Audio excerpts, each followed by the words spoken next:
Hello दोस्तों, आपके सामने कुछ साइंस के इम्पोर्टेंट क्वेश्चन लेके आया हूँ। देखो, पहला क्वेश्चन दे रखा है कि कैल्शियम का परमाणु द्रव्यमान है। ए ऑप्शन दे रखा है 40, बी ऑप्शन दे रखा है 24, सी ऑप्शन दे रखा है 32, डी ऑप्शन दे रखा है 23। तो इसका करेक्ट आंसर क्या हो जाएगा? जो कैल्शियम का परमाणु द्रव्यमान कितना होता है? 40 होता है। अब मैग्नीशियम का परमाणु द्रव्यमान कितना होता है? 24 होता है। और सोडियम का परमाणु द्रव्यमान कितना होता है? 23 होता है। अगला प्रश्न दे रखा है निम्नलिखित में से आदर्श गैस नहीं है। तो इसका करेक्ट आंसर क्या हो जाएगा? सिलिकॉन नहीं है। अब देखो, आदर्श गैस यानी 18वें वर्ग को कहा जाता है। ये नोबल गैस से भी कहा जाता है, उत्कृष्ट गैस से भी कहते हैं। और सिलिकॉन क्या है? एक अर्धचालक पदार्थ है। अगला प्रश्न देखो, मछली में पाया जाता है यानी मछली में पाया जाता है। इसका करेक्ट आंसर क्या हो जाएगा? दो कक्षीय हृदय पाए जाते हैं। अगला प्रश्न देखो, केला किस विटामिन का एक अच्छा स्रोत है? तो इसका करेक्ट आंसर क्या हो जाएगा? विटामिन बी का एक अच्छा स्रोत है। और विटामिन ए हम कहाँ से प्राप्त करते हैं? जो हरी पत्तेदार सब्जियां होती है वहां से कहाँ से प्राप्त करते हैं? विटामिन ए प्राप्त करते हैं। और विटामिन डी किससे प्राप्त करते हैं? धूप से प्राप्त करते हैं। अगला प्रश्न देखो, उत्तराखंड में कितने राष्ट्रीय उद्यान है? ए ऑप्शन दे रखा 6, बी ऑप्शन दे रखा 8, सी ऑप्शन दे रखा 10, डी ऑप्शन दे रखा 6। थोड़ा यहाँ करेक्शन करना है आपको, 12।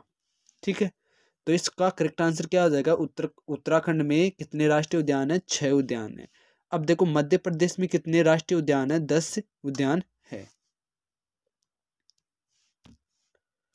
अगला प्रश्न देखो, सौर ऊर्जा कहाँ से प्राप्त होती है? ये ऑप्शन दे रखा चंद्रमा, बी ऑप्शन दे रखा तारे, सी ऑप्शन दे रखा समुद्र, डी ऑप्शन दे रखा सूर्य। तो ये कहाँ से प्राप्त होती है? सूर्य से प्राप्त होती है। सातवां क्वेश्चन देखो, आवर्त सारणी के चौथे आवर्त में कितने तत्व उपस्थित होते हैं? ए ऑप्शन दे रखा 8, बी ऑप्शन दे रखा 38, सी ऑप्शन दे रखा 18, डी ऑप्शन दे रखा 28। तो इसका करेक्ट आंसर क्या हो जाएगा? जो चौथे आवर्त में कितने तत्व होते हैं? 18 तत्व होते हैं। अब देखो, पहले आवर्त में कितने तत्व होते हैं? 2 तत्व होते हैं। दूसरे आवर्त में कितने होते हैं? 8 होते हैं। तीसरे आवर्त में कितने होते हैं? 8 तत्व होते हैं। और चौथे आवर्त में कितने होते हैं? 18 होते हैं। और पांचवें आवर्त में कितने होते हैं? 18 होते हैं। और छठे आवर्त में कितने होते हैं? 32 होते हैं। सातवें आवर्त में कितने होते हैं? 32 होते हैं। और आठवें आवर्त में कितने होते हैं? 32 होते हैं। अब देखो, आवर्त सारणी किसने दी थी? जो आवर्त सारणी किसने दी थी? मेंडलीव नामक वैज्ञानिक ने आवर्त सारणी दी थी। और आधुनिक आवर्त सारणी किसने दी थी? मोजले नामक वैज्ञानिक ने आधुनिक आवर्त सारणी दी थी। अब देखो, आधुनिक आवर्त सारणी में 18 तो वर्ग होते हैं और 7 क्या होते हैं? आवर्त होते हैं। अगला प्रश्न देखो, खालिस्तान तत्व में से सबसे बड़ा परमाणु है। तो इसका करेक्ट आंसर क्या हो जाएगा? सबसे बड़ा परमाणु कौन सा है? लिथियम है। वायुमंडल में वायुमंडल में ऑक्सीजन की प्रतिशत मात्रा होती है। ए ऑप्शन देर का 25, बी ऑप्शन देर का 21, सी ऑप्शन देर का 78, डी ऑप्शन देर का 1%। तो इसका करेक्ट आंसर क्या हो जाएगा? जो वायुमंडल में ऑक्सीजन की कितनी प्रतिशत मात्रा होती है? 21 होती है। और नाइट्रोजन की क्या होती है? 78 होती है। और 1% क्या पाई जाती है? अन्य गैसें पाई जाती है। अगला प्रश्न देखो, विश्व एड्स दिवस हर साल कब बनाया जाता है? जो विश्व एड्स दिवस से 1 दिसंबर को बनाया जाता है। और 28 फरवरी को क्या बनाया जाता है? विज्ञान दिवस बनाया जाता है।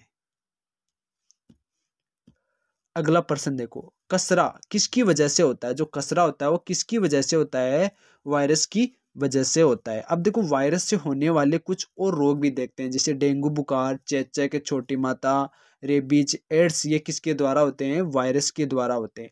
अब देखो, परजीवी के कारण होने वाले रोग देखते हैं, मलेरिया, सोने की बीमारी, कालाजार। ये किसके द्वारा होते हैं? परजीवी के कारण होते हैं।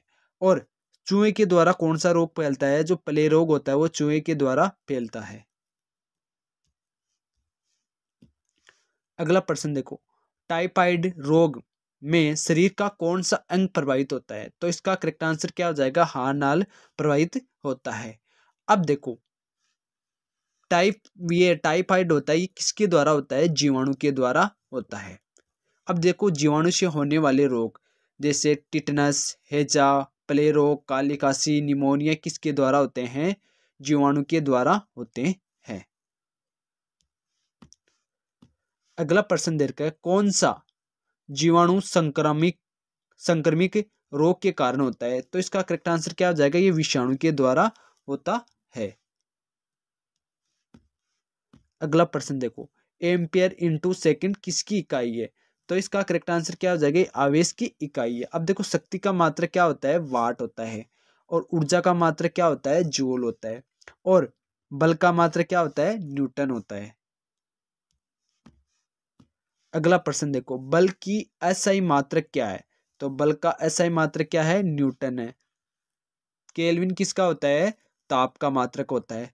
पास्कल किसका होता है? दाब का होता है। सेकंड किसका होता है? समय का होता है।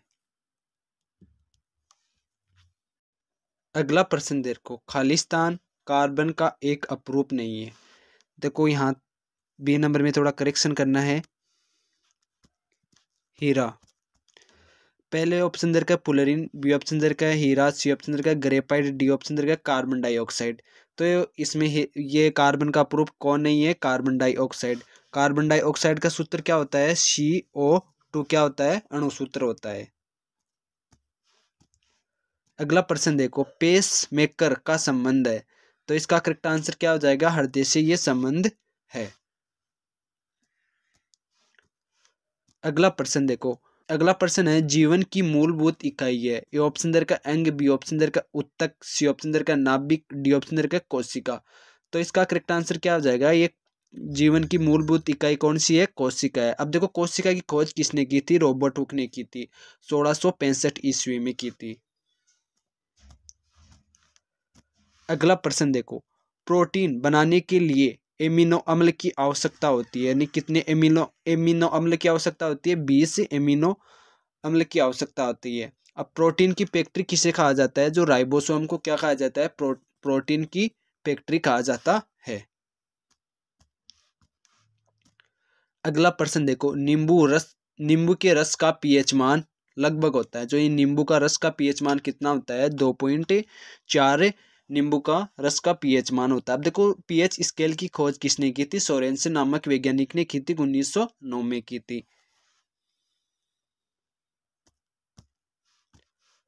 अगला प्रश्न देखो, भारी जल का आणविक सूत्र होता है। तो इसका करेक्ट आंसर क्या हो जाएगा? D2O भारी जल का आणविक सूत्र होता है। अब देखो भारी जल का अणुभार कितना होता है? 18 होता है। अगला प्रश्न देखो, एक जनरेटर रूपांतरित करता है। तो इसका करेक्ट आंसर क्या हो जाएगा? जो यांत्रिक ऊर्जा को विद्युत ऊर्जा में परिवर्तित करता है।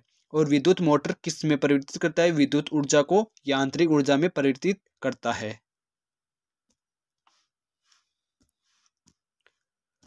अगला प्रश्न देखो, हीरे का निरपेक्ष अपवर्तनांक होता है। तो हीरे का निरपेक्ष अपवर्तनांक कितना होता है? 2.42 अपवर्तनांक होता है। अगला प्रश्न देखो, उत्तल दर्पण की फोकस लंबाई होती है। जो उत्तल है ना दर्पण की फोकस लंबाई क्या होती है? तो हमेशा क्या होती है? धनात्मक होती है। किलोवाट घंटा किसकी इकाई है? तो इसका ये किलोवाट घंटा ऊर्जा की इकाई है। शक्ति का मात्रा क्या होता है? वाट होता है। बल का मात्रा क्या होता है? न्यूटन होता है। दाब का मात्रा क्या होता है? पास्कल होता है।